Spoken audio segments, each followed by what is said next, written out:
Cabby! Cabby! Capital, my dear Watson. Let us return to our humble abode. 221B Baker Street, please, cabby. The BBC presents The Man with the Twisted Lip by Sir Arthur Conan Doyle, adapted for radio by Michael Hardwick, with Carleton Hobbs as Sherlock Holmes and Norman Shelley as Dr. Watson. Isaac Whitney, brother of the late Elias Whitney, D.D., principal of the Theological College of St. George's, was much addicted to opium. Having read De Quincey at college, he had drenched his tobacco with laudanum in an attempt to produce the same effects. As so many more have done, he found that the practice is easier to attain than to get rid of. One night, it was in June 1889, about the hour when a man gives his first yawn, there came a ring at me bell. Now, who can that be? A patient, you'll see. You'll have to go out, James. Oh, Lord. Why, it's Kate Whitney.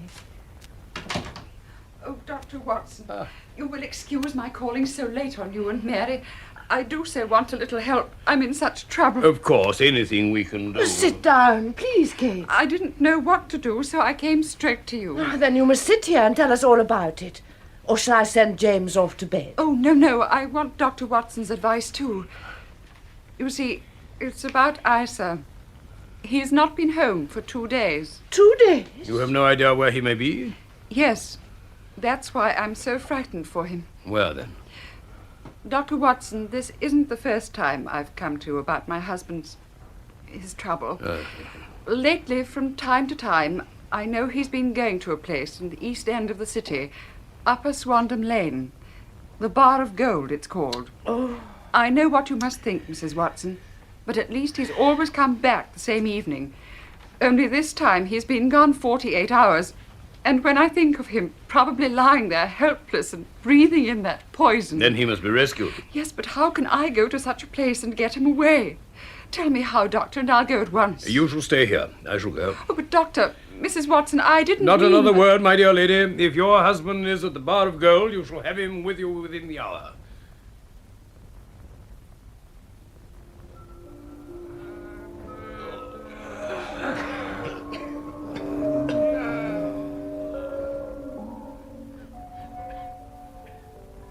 So here you are, Whitney. Hey?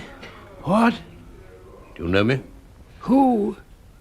Watson. What are you... I'm come to fetch you out of this place. What? Well, what time is it? It is nearly 11 o'clock on Friday, June the 19th. Friday?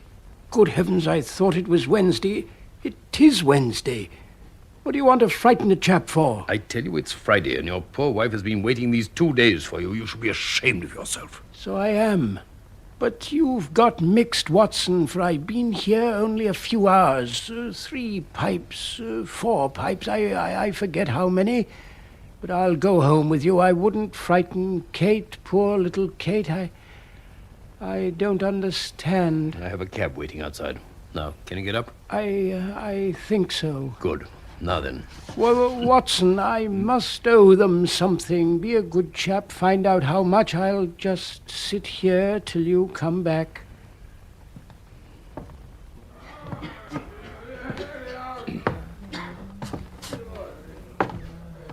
Here, look where you're treading. Let me pass, if you please. Watson, speak as low as you can. I have excellent ears. Holmes, what on earth are you doing in this den and in such a disguise? If you can get rid of your sottish friend, I should be glad of a little talk with you. I have a cab outside. Then send him home in it.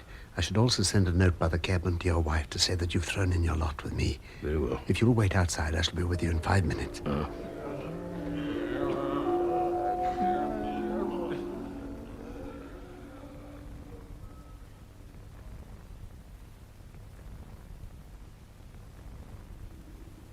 I suppose, my dear Watson, that you imagine I have added opium smoking to cocaine injections and all the other little weaknesses on which you favored me with your medical views. Well, I was certainly surprised to find you there. No more so than I to find you. I came to find a friend. And I to find an enemy.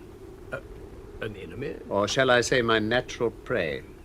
Briefly, Watson, I'm in the midst of a remarkable inquiry. I had hoped to find a clue in the incoherent ramblings of those sots, as I've done before now. Had I been recognized, my life wouldn't have been worth an hour's purchase. We should be rich men if we had £1,000 for every poor devil who'd been done to death in that den. It's the vilest murder trap on the whole riverside. And I fear Neville St. Clair has entered it, never to leave it more. Ah, but our trap is here. You'll come with me, Watson? Well, I can be of use. A trusty comrade is always of use, and a chronicler still more so. Fortunately, my room at the Cedars has 2 beds. The Cedars? Mr. St. Clair's house in Kent. I'm staying there while I conduct the inquiry. Now, jump up, Watson. All right, John. We shan't need you. I'll take her. Yes, Mr. Holmes. Look out for me tomorrow, about 11. Very good, sir. Off we go, then.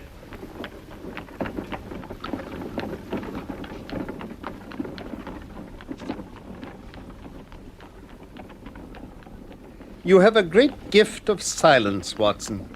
It makes you quite invaluable as a companion. But my thoughts aren't over pleasant. I was wondering what I should say to the dear little woman when she meets us at the door. You forget I know nothing about it as yet. I shall just have time to tell you the facts before we get there. It seems absurdly simple, but somehow I can get nothing to go on. Maybe you may see a spark. Proceed, then. Mr. Neville St. Clair is now 37 years of age, a man of temperate habits, a good husband, an affectionate father of 2 children, a man who's popular with all who know him. He has no occupation, but an interest in several companies. He goes into town, as a rule, every morning and returns by the 5:14 from Cannon Street every night. Last Monday, he went into town as usual and promised to bring home a box of bricks for his little boy. After he'd gone, his wife chanced to receive a telegram saying that a parcel of considerable value she'd been awaiting had arrived at the offices of the Aberdeen Shipping Company. So she went into town, had her lunch, and went to collect it. That's near where we were tonight, isn't it? Fresno Street, branching out of Upper Swandam Lane. You're well up in your London, I see, Watson.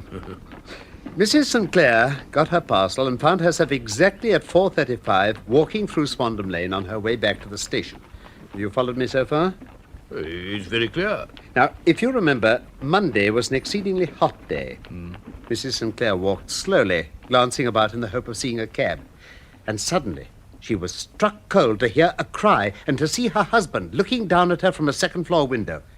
She describes him as being extremely agitated. He then vanished from the window suddenly, as though he'd been pulled back from behind. Neville! Oh!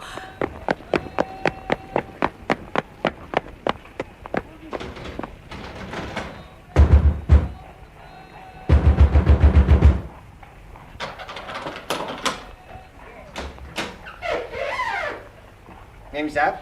I want to come in, please. My husband, at the window upstairs. English नहीं बात नहीं समझते ma'am साहब. Oh, my husband, up there, upstairs. Oh, let me pass, please, please. इधर नहीं है ma'am साहब. साहब इधर नहीं है. I don't understand. Oh, what am I to do? I bring policemen. Understand?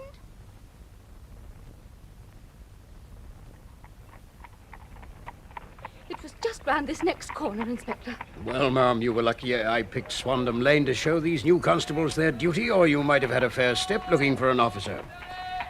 Now, you're sure it was your husband you saw? I saw his face distinctly. It was agitated. He seemed to be beckoning. Then he vanished suddenly. Vanished? As though he'd been pulled back from behind. Then I ran to the door and tried to get inside. Only this foreign man... A foreigner, eh? What kind? An Indian, I think. He couldn't speak any English, so I couldn't... Look, Inspector. There's the place. Oh, it is it? The good old bar of gold. An Indian who can't speak any English, did you say? Very convenient for him. Do you know something about him, then? We know all about that good-for-nothing Lascar, ma'am. He can speak English all right when he wants to.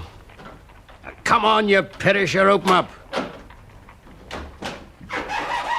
Ma'am साहब वापस आ गया है. Oh. Yes, you can owe.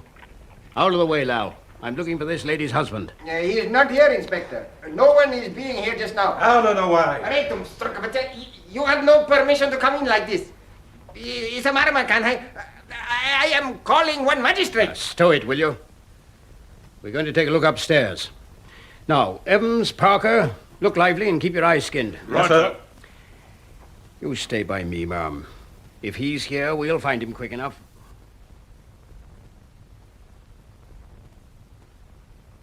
Well, ma'am, we've gone through every inch of the place and there's not a sign. Only the Lascar and this fellow here. Mr. Boone to you. I'm a respectable lodger, that's what I am. You ain't no right bursting into a man's room. I am calling magistrate. One more word out of you and... No, ma'am, I'm going to send one of these officers with you to get a cab while we ask a few questions. I'll join you directly. Parker! No, wait, Inspector. Look, on the table. Oh, what is it, ma'am? This box. See? The building blocks for our little boy.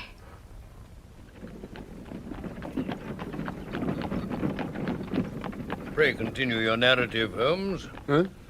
Oh, yes. Well, as a result of this, the rooms were carefully examined. Everything pointed to an abominable crime. Traces of blood were to be seen on the bedroom windowsill and on the floor. Thrust away behind a curtain in the front room were all Mr. Neville Sinclair's clothes, except his coat. There were no signs of violence on these things, and there was no other trace of Sinclair.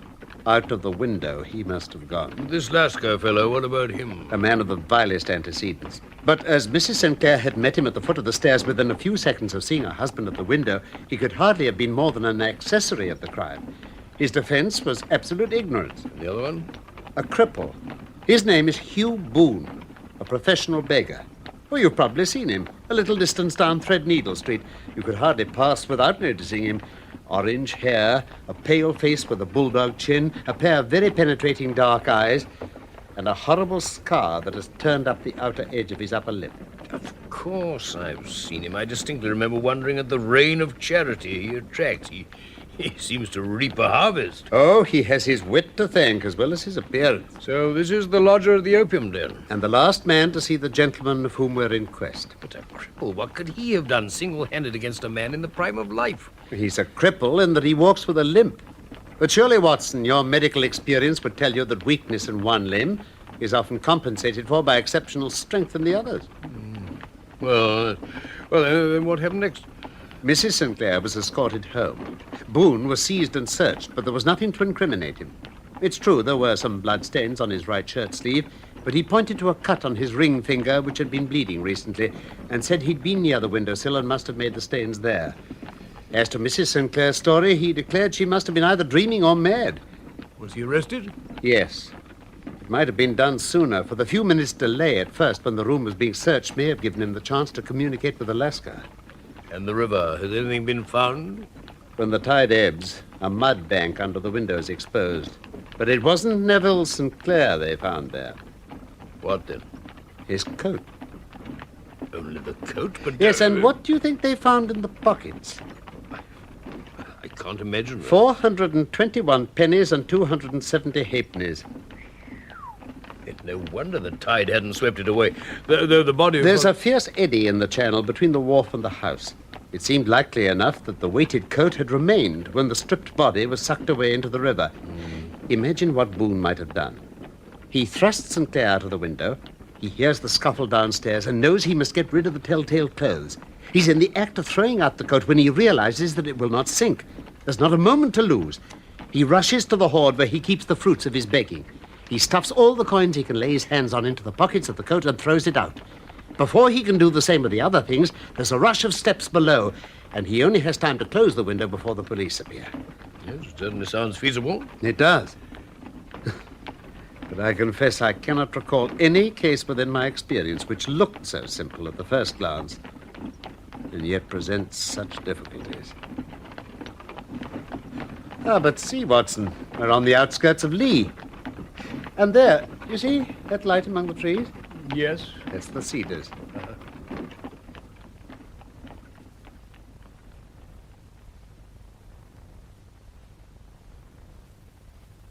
Well, Mr. Holmes, well, I see. No good news, then? No. No bad? No. Well, Thank God for that. This is my friend, Dr. Watson. How do you do, madam? How do you do? He has been of most vital use to me in several of my cases. A lucky chance has made it possible for me to associate him with this investigation. I'm delighted to see you, Dr. Watson. I'm sure you'll forgive anything which may be wanting in our arrangements when you consider the blow which has come so suddenly. My dear madam, I'm an old campaigner, and if I were not, I could see very well that no apology is needed.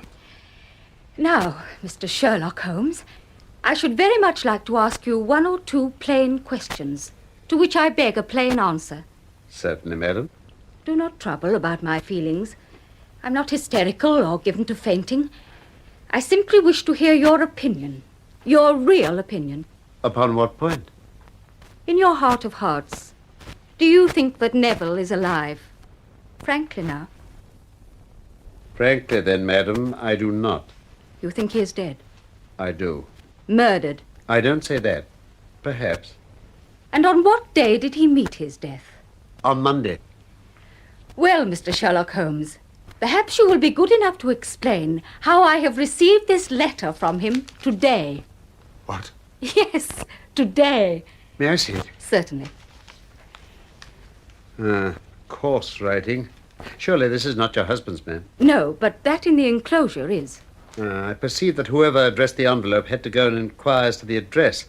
How can you tell that? The name, you see, is in perfectly black ink. It has dried itself. The rest is of the greyish colour, which shows the blotting paper has been used.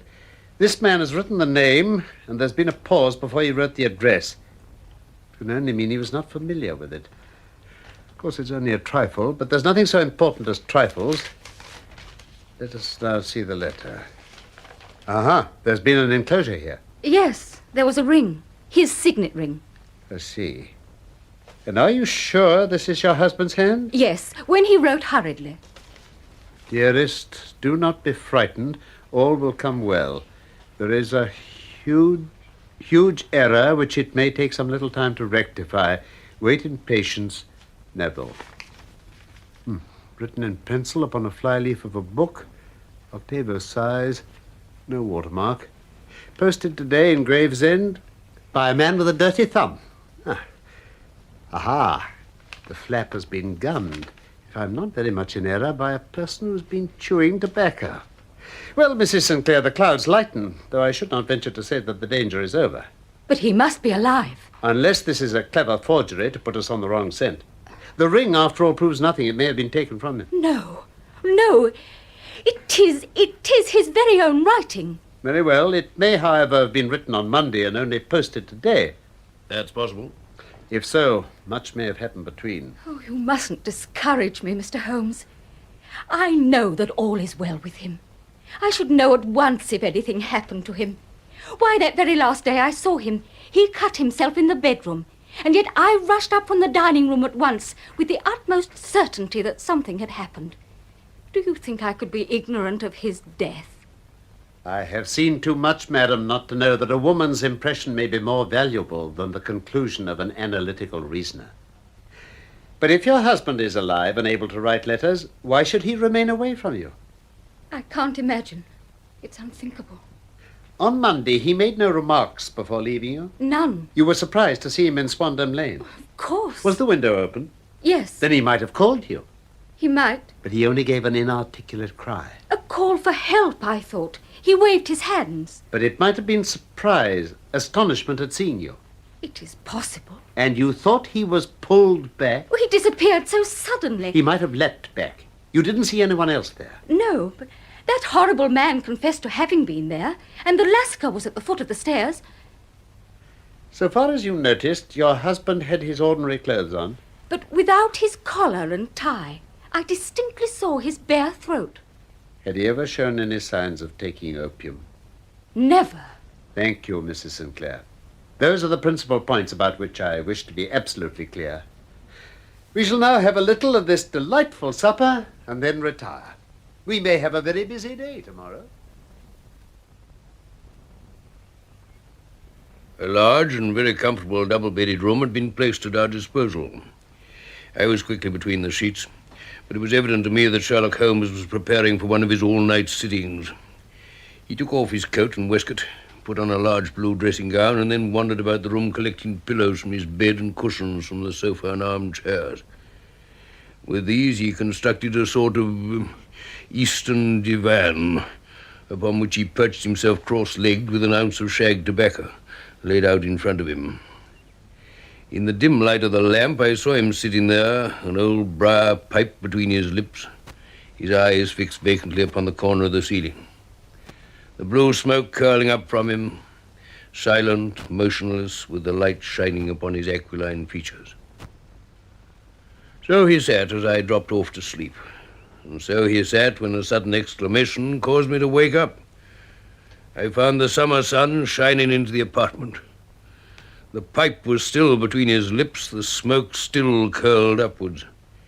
The room was full of dense tobacco haze, but nothing remained of the heap of shag. Watson, are you awake? Yes. Game for morning drive? What a drive, oh yes, certainly. Then dress. I want to test a little theory of mine. I think you're now in the presence of one of the most absolute fools in Europe who deserves to be kicked from here to Charing Cross. But I think I have the key of the affair now. Where is this key? It was in the bathroom. Oh, yes, I'm not joking. I've just been there and I've taken it out. I have it in this Gladstone bag. Now, come on, Watson, and we shall see whether it will not fit the lock.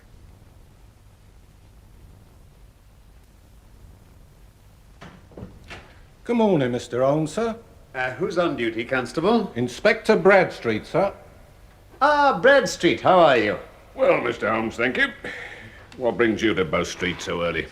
I wish to have a word with you, Bradstreet. Oh, certainly. Step into my room, gentlemen. Thank you, Inspector. Now, I've called about that beggar man Boone, the Sinclair case. Yes, he's been remanded for further inquiries. Is he here? In the cells. Is he quiet? Oh, he gives no trouble. He's a dirty scoundrel, huh? Dirty? Yes, all we can do to make him wash his hands. His face is as black as a tinker's. Still, once his case is settled, he'll have a regular prison bath, and if you saw him, I think you'd agree he needs it. I should like to see him very much. Come this way, then. Oh, you'll leave your bag. No, I think I'll take it. Very good. Come along, then. The third on the right, this is.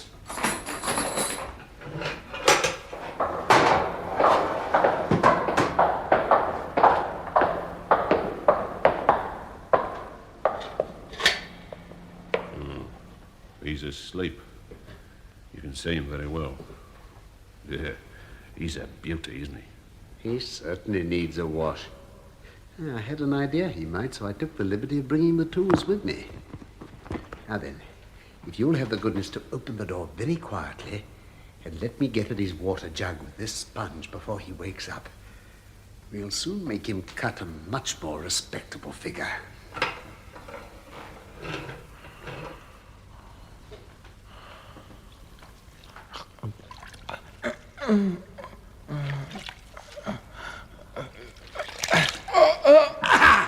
Let me introduce you to Mr. Neville Sinclair of Lee in the county of Kent. What? Well, you're right, Mr. Holmes. It is the missing man. I recognise him from his photograph. Well, it's all up then. Well, after 27 years in the force, I'll be... What do you say to this, sir? Say? Well, yes. If I am Neville Sinclair, with what am I charged? With making away with Mr. Neville... No, hang it. I think it's obvious that no crime has been committed. Therefore, I'm illegally detained. No crime, Mr. Sinclair, but a very great error. You would have done better to have trusted your wife. God help me. It was the children. I can't bear to have them ashamed of their father. Now, listen to me. If you leave this to a court of law, you can hardly escape the publicity. On the other hand, if you can convince the police that there is no possible case against you, I see no reason why the details should find their way into the papers. Hey, Bradstreet? Well, sir, I suppose... Then, gentlemen, you shall be the first ever to hear my story. After leaving school, I travelled a good deal. Then I took to the stage, and then I became a reporter on an evening newspaper in London. One day, my editor wanted a series of articles on begging in the metropolis. I volunteered to supply them. It was only by trying begging as an amateur that I could get the facts I needed. I made myself as pitiable as I could, a scar, a twisted lip, and then with a head of red hair, I took my station in the busiest part of the city. I plied my trade for 7 hours. When I returned home in the evening, I found I'd received no less than 26 shillings and fourpence. I wrote my articles and thought little more about it. Then, some time later, I backed a bill for a friend and had a writ served on me for £25. I was at my wit's end and where to get the money until a sudden idea came to me.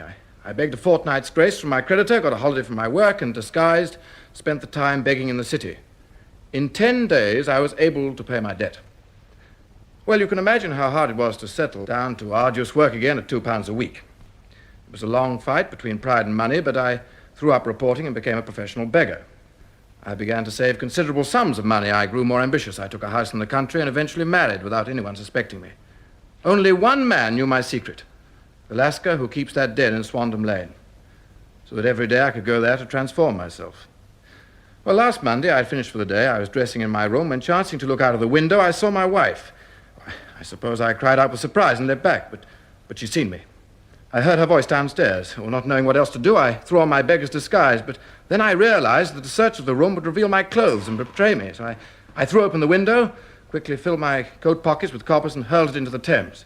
The other clothes would have followed, but there was a rush of constables up the stairs, and rather to my relief, instead of being identified as Neville St. Clair, I was arrested as his suspected murderer. And in the excitement, you had chanced to reopen a cut on your finger made at your home that morning, hence the blood. Why, yes. But how came the letter to your wife? Well, before my arrest, the police left me unobserved for a few moments. I'd just long enough to scrawl a hurried note and give it to the lascar with my ring. That note only reached her yesterday. Oh, good heavens. What a week she must have spent. We've been watching that lascar. He must have handed the letter to one of his sailor customers. And he forgot to post it until he was in Gravesend. That was it. I don't know that there's anything more for me to say. Except to swear that it will all cease here and now. There must be no more beggar man Boone. I swear it by the most solemn oaths a man can take. Well, in that case, I think it's probable that no further steps may be taken. Ah, very well. Well, Mr. Holmes, I'm sure we're very much indebted to you once more for clearing this matter up. You know, though, I wish I knew how you reach your results. I reached this one by sitting upon 5 pillows and consuming an ounce of shag. And now, my dear Watson, I think that if we drive to Baker Street, we shall just be in time for breakfast. The Man with the Twisted Lip by Sir Arthur Conan Doyle was adapted for radio by Michael Hardwick. Sherlock Holmes was played by Carleton Hobbs, Dr. Watson by Norman Shelley, and the play was produced for the BBC by Frederick Bradnam.